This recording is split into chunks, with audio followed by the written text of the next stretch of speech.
السلام عليكم ورحمة الله وبركاته، حبايبنا الغاليين، اخواتنا الصغيرين، تالتة ثانوي. النهارده يا بطل عايزين نبدأ نحل أسئلة شابتر 1، الأسئلة بتاعت شابتر 1. طيب، ذا كاونت اوف مونte كريستو، انت بتتكلم هنا، دي كانت القصة بتاعتنا. خليني مثلا كده ادي لك تنبيه عليها. والله العظيم اسمع بقول لك عليه، انت لازم تتفرج على فيلم أمير الدهاء. لازم تتفرج على أمير الدهاء. فذا كاونت اوف مونte كريستو هي من احسن حد مثلها. هي مبدئيا موجوده كافلام انجلش وموجوده مسلسلات وكل الفيلم ده. بس المهم يعني، لا خلينا نخلص، احنا لسه 4:30 الفجر ماشي، فاحنا ننجز ونلم الدور. بس خلاص، صلى على النبي. خلي بالك ان القصه دي اتشرحت في كل السناتر وموجوده برضو اونلاين. اوكي، طب اول حاجه بسم الله الرحمن الرحيم. هنا بقول لك بروف ذات، اي نعم السؤال ده كنا حالينه والله العظيم في الحصه. ماشي، اثبت ان دانجلرز اند فرناند وير ويجد او ايفل بمعنى اصح. يا مستر حلو. مبدئيا الاثنين دول كانوا بيكرهوا اصلا. صلوا على النبي. كانوا بيكرهوا الواد ادمند. بيكرهوا مين هنا يا جماعه؟ ادمند ده كان بيحب مين؟ مرسيدس. فرناند ده بتاع البيت، علمه كده، فرناند بتاع البيت، دانجلر بتاع الشغل. دانجلر كان متضايق عشان الواد ده كان اترقى بقى فوقه، ولكن فرناند متضايق لان هو كان عاوز يتجوز مرسيدس، لكن هي اختارت ادمند. ده الحوار بتاعهم. اثبت ان دانجلز وفرناند كانوا اشرار. فاكرين عملوا ايه؟ هم كتبوا خطاب مزيف وارسلوه الى المدعي العام المحلي. كنت انا معناك بنجاوب ازاي؟ الكلام الاول بالعربي.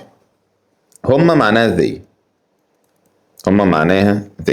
كتبوا معناها wrote. خطاب مزيف a false letter، خطاب مزيف. إلى معناها to. المدعي العام المحلي، الكلام ده كله كان كلمات احنا كاتبينها.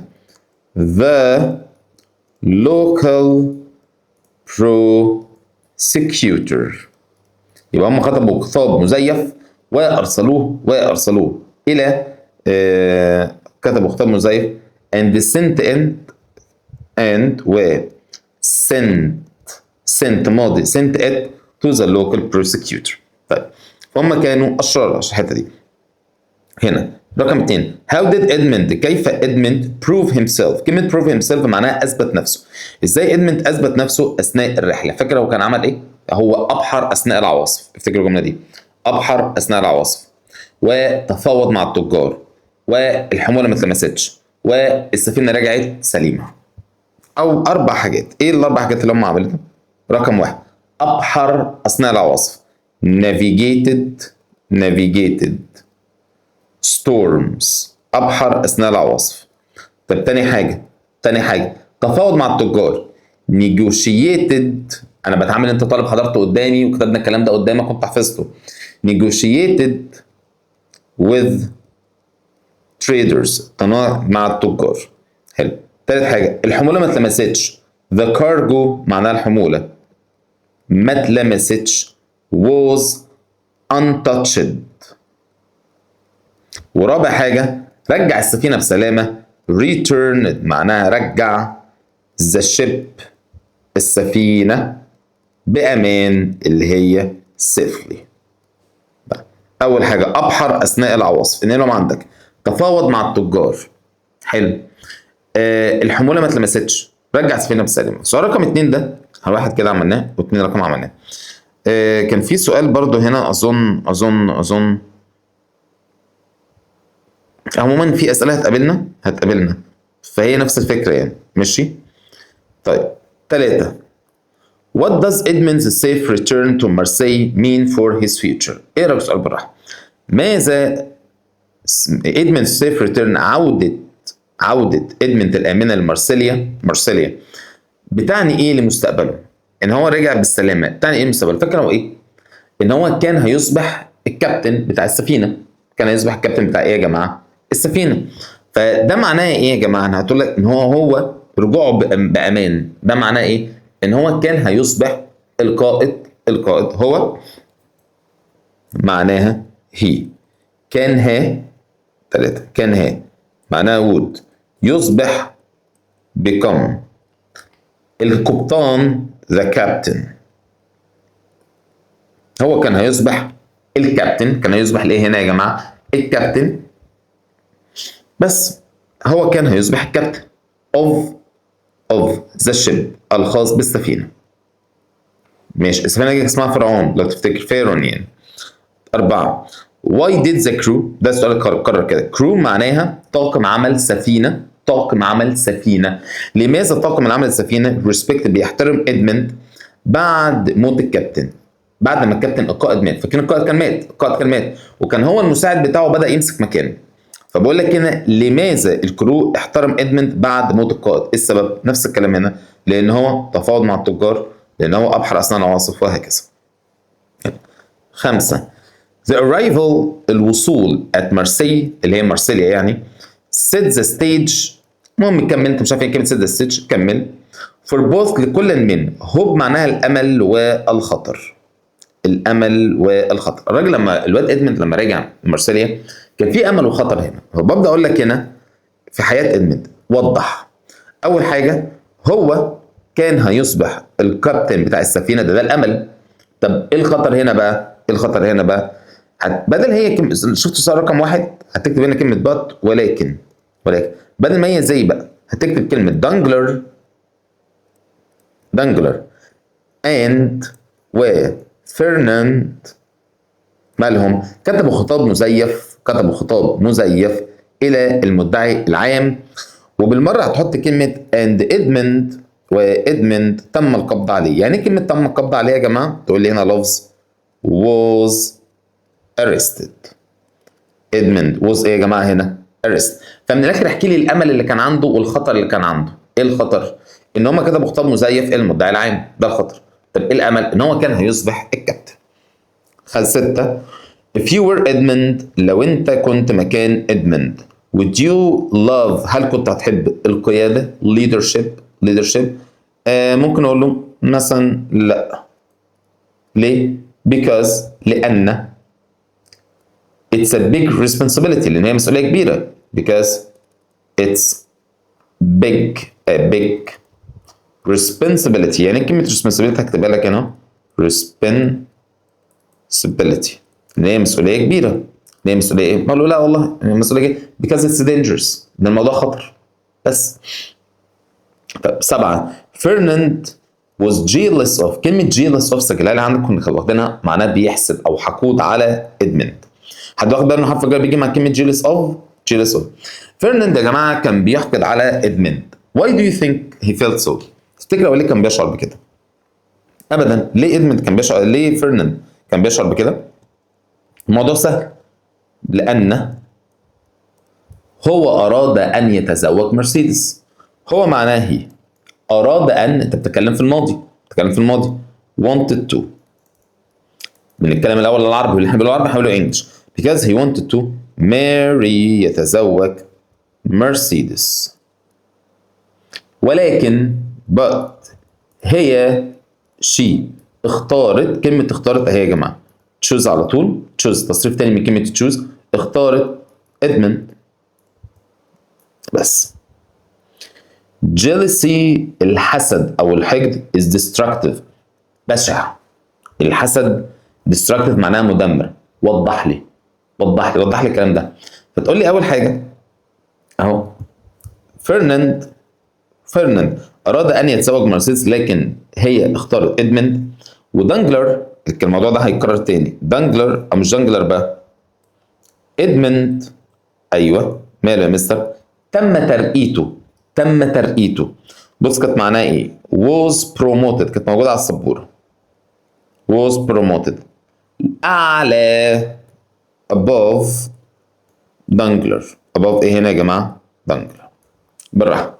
هنا بيقول لك الحسد شيء مدمر، وضح لي. حلو، فانا اقول له عندما فرناند أراد أن يتزوج مرسيدس هي اختارت إدمند، وإدمند تم ترقيته أعلى above معناها أعلى دانجلر. فأبدأ أقول لك they decided هم قرروا إيه بقى يا مستر بقى؟ قرروا إيه؟ إن هم يكتبوا خطاب مزيف للمدعي العام المحلي. تفهم حاجة؟ الحسد مدمر، الحسد دمر الدنيا كلها، أو الغيرة دمرت الدنيا. وضح لي ايه السبب بقى؟ وممكن اقول لك هنا Ferdinand and Dangler defender ده decided قرروا أن يكتبوا خطاب مزيف للمدعي العام المحلي بسبب يعني كلمة بسبب يا جماعة إن اللي عندك اللي هي كلمة because of معناها إيه هنا يا شباب كده؟ بسبب الحسد. بسبب الإيه يا جماعة؟ الحسد. ماشي. 9 fate القدر played a big role لعب دور كبير in turning في تحول Edmund's life تحول حياة إدموند upside down. القدر لعب دور كبير قوي في تحول حياة إدموند upside down من أعلى لأسفل. من أعلى لإيه؟ لأسفل. ناقشني في الكلام ده. يعني إمتى هو كان طلع لأعلى وإمتى هينزل لأسفل؟ أول حاجة هقول لي إدموند he would become هو كان هيصبح the captain of the ship ولكن إدموند was arrested. ولكن إدموند تم القبض عليه.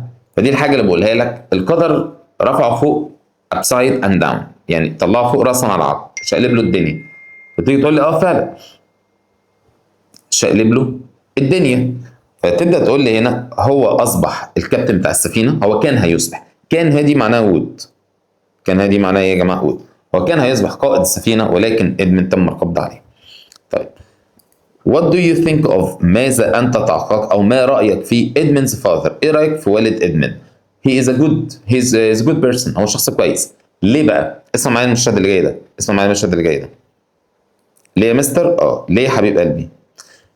هو دفع الدين. هو لو تفتكر بابا كان دفع الدين. إدموند كان مديون لواحد جاره. فهو دفع دينه. فاقول لك هنا ليه انت بتقول عليه كويس؟ بقول لك هنا he repaid Edmund's debt.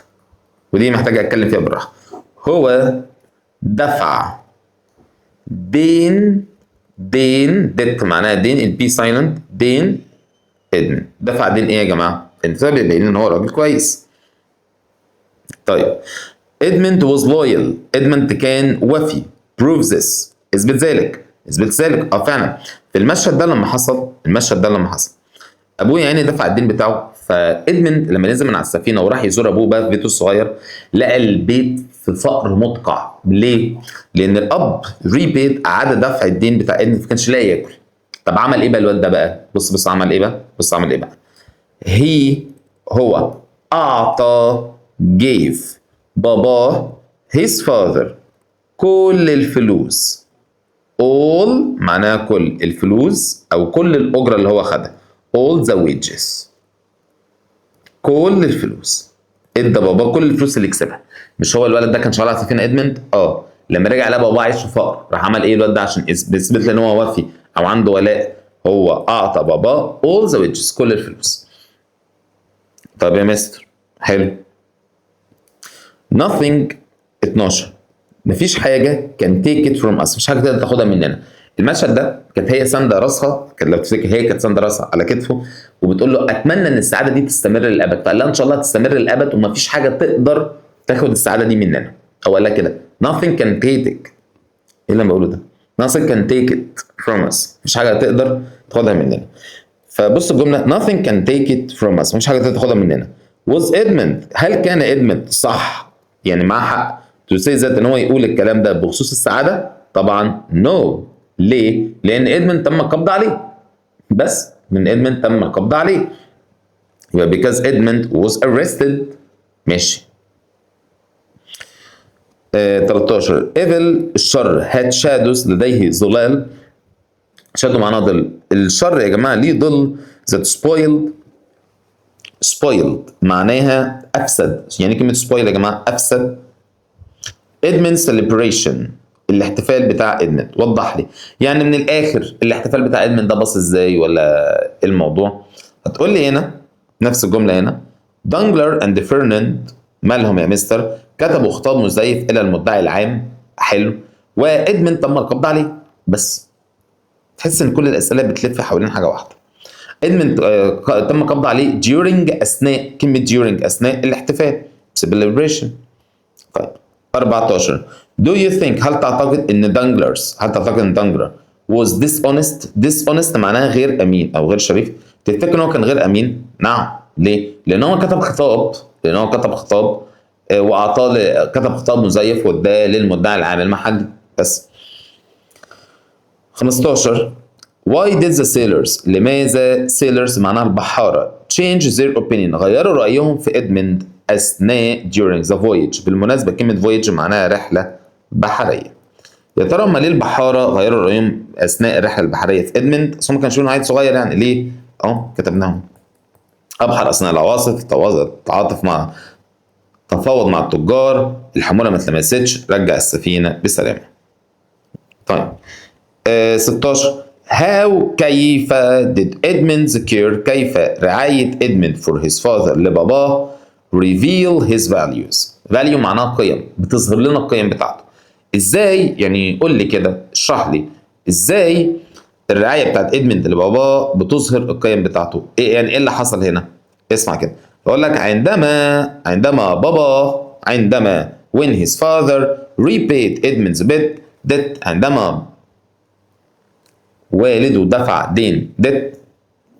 فابدا اقول لك هنا ادمند اعطى باباه كل الفلوس. وممكن تقول لي هنا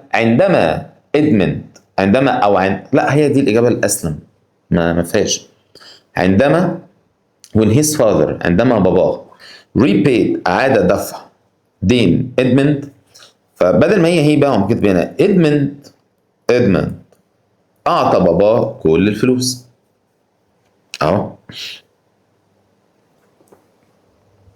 17 What makes ماذا يجعل Edmund's arrest القبض على إدمند more shocking يعني صدمة. ايه اللي بيخلي القبض على الواد ده على إدمند في الآخر صدمة يعني؟ ايه السبب؟ السؤال ده كنا حليناه، كنا قلنا because he did nothing wrong. احفظها كده، he did nothing wrong ما عملش حاجة غلط. فأبدأ أقول لك هنا because لأن he did nothing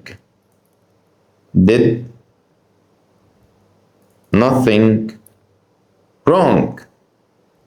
يعني كلمة did nothing ما عملش حاجة غلط. طب وممكن أقول لك يا مستر he didn't do anything bad. هو لم يفعل anything أي شيء bad سيء، صح؟ أو he did nothing wrong برضه صح. طيب 18 فاكرين البنت دي كانت بتحلم بايه؟ مرسيدس لما قالت له بحلم ببيت جنب البحر واطفال بيلعبوا، بيت جنب البحر واطفال بيلعبوا ومستقبل مليء بالسعاده. المره اللي انت بتحلمي بايه؟ فبتقول انا بحلم ببيت صغير كده جنب البحر، اطفال بيلعبوا ومستقبل مليء بالسعاده.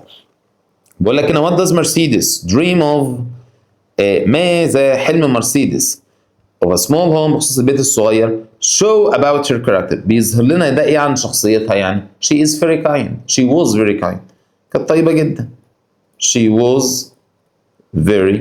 كانت طيبة جدا البنت دي. 19 why did Danglars لماذا Danglars feel humiliated. يعني كلمة humiliated يا جماعة إهانة. هو ليه شعر بالإهانة by Edmund's promotion جاي من الفعل promote اللي معناه يرقي.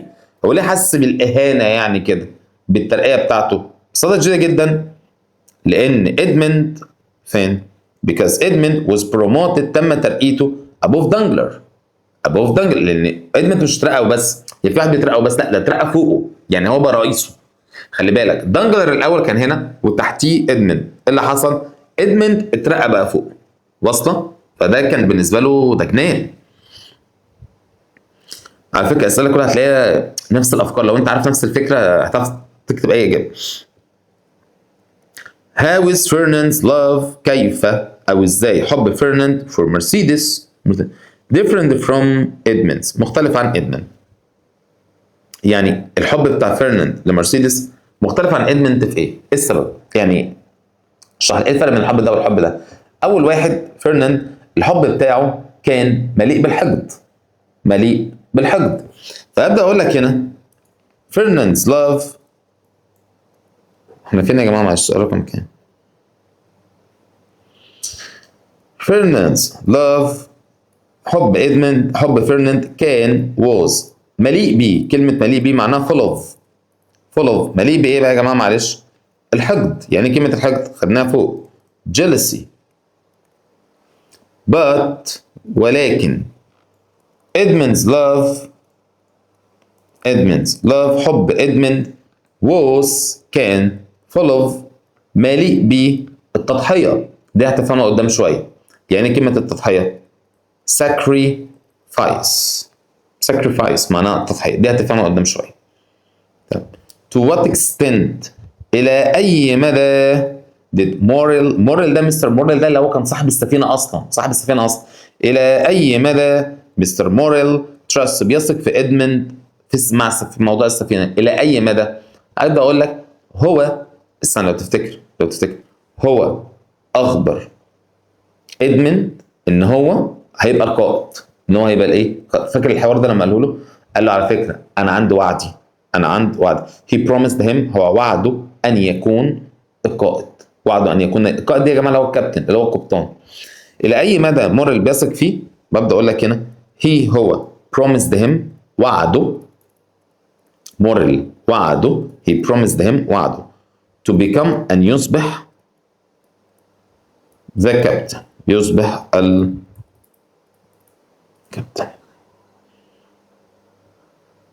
22 دي حلنا زيها بالظبط. كيف مارسيليا represent both كل من comfort الراحة والخطر لإدموند.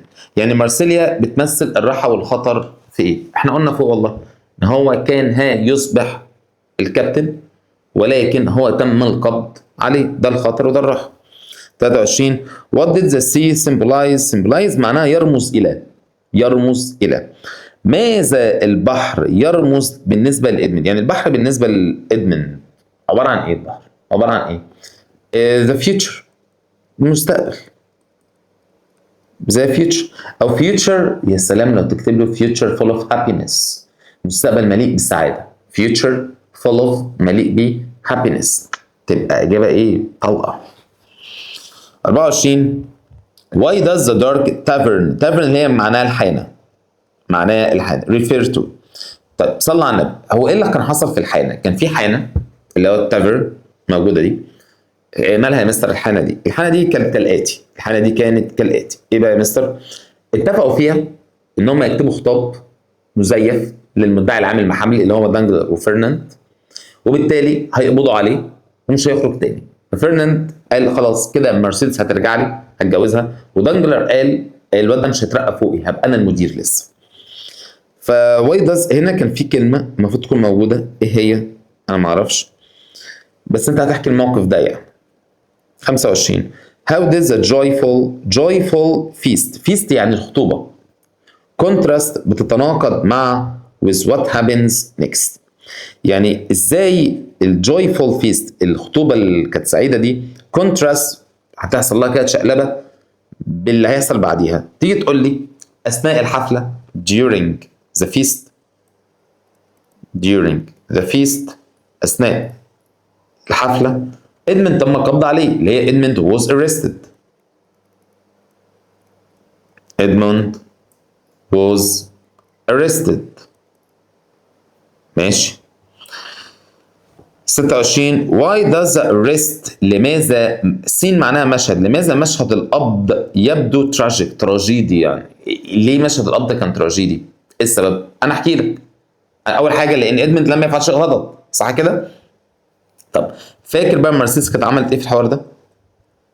كان مشهد تراجيدي ليه؟ مرسيدس جاسبت. بص على الكلمه شهقت. عارف هي دي.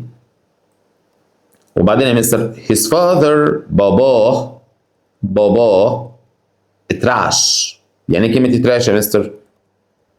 trembled. حلو. and وإدموند كان متجمد was frozen. لا احكي لي تاني يا مستر الموقف ده بقى معلش. لما دخلوا يقبضوا عليه الظباط دخلوا انت ادموند انت ادموند مطلوب القبض عليك بأمر من المدعي العام.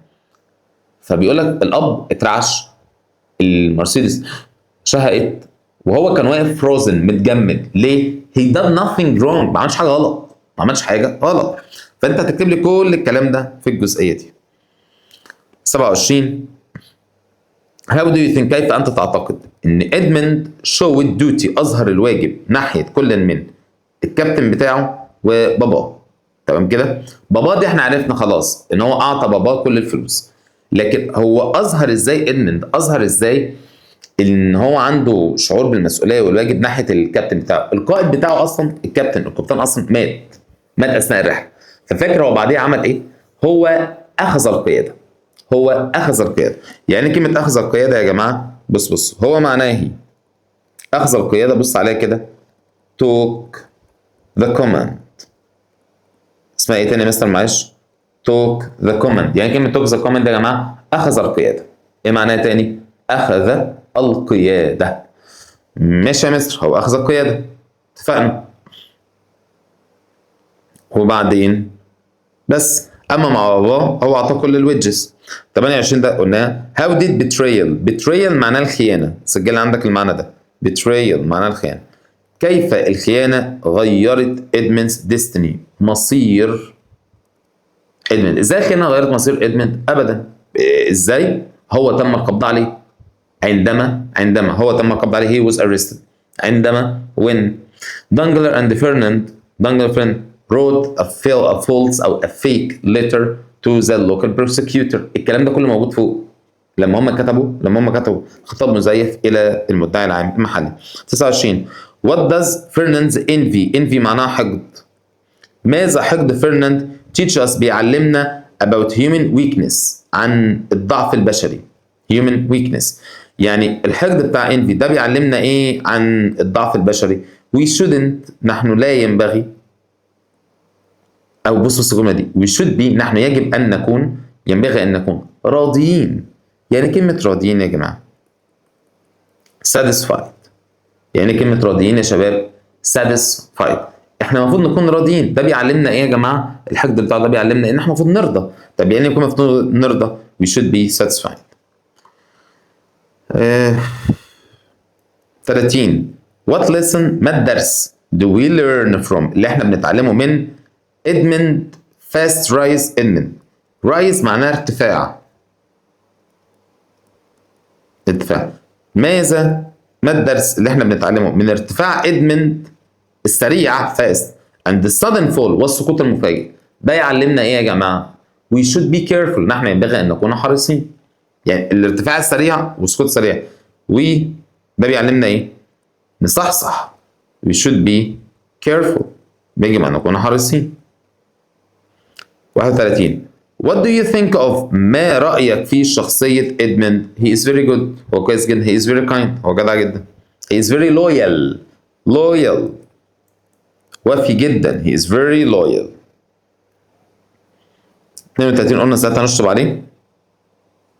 33 what moral lesson، ما الدرس الأخلاقي. يعني كلمة moral lesson ايه اللي عندك الكلام ده؟ ما الدرس الأخلاقي can we learn، احنا ممكن نتعلمه من Edmund's ignorance معناها الجهل. ايه الدرس اللي ممكن نتعلمه من جهل ادمند of his enemies jealousy، من حسد. يعني ايه اللي احنا نتعلمه؟ ايه الدرس الاخلاقي اللي نتعلمه من جهل ادمند بخصوص of، هنا معناها بخصوص جهل. احنا كتبنا كلمة جهل اصلا. حسد enemies معناها اعداء.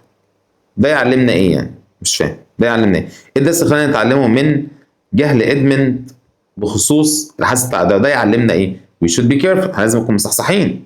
we should be careful، ده انا اتعلمت منه الحته دي. 34 دي حليناها. why is Danglers، لماذا Danglers envious of، كلمه envious of معناها حسود او حقود او عنده غيره من ادمند. هو ليه عنده غيره من ادمند؟ لان ادمند تم ترقيته لاعلى منه. because ادمند، الكلام ده كله والله مكتوب فوق بس انا مش عارف هيبقى فين بالظبط. هو هنا اهو because Edmund was promoted above Danglers، لأن إدمند تم ترقيته لأعلى من Danglers.